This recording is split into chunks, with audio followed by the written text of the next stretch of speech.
Hey guys, YouTube Shorts has a limit of 1 minute. See if I can solve this Rubik's Cube in that time.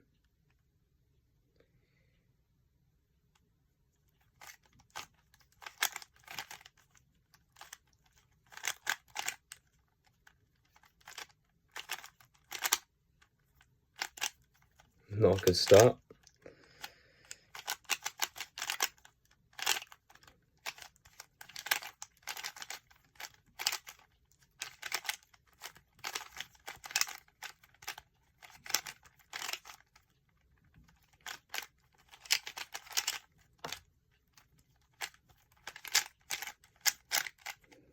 Ooh.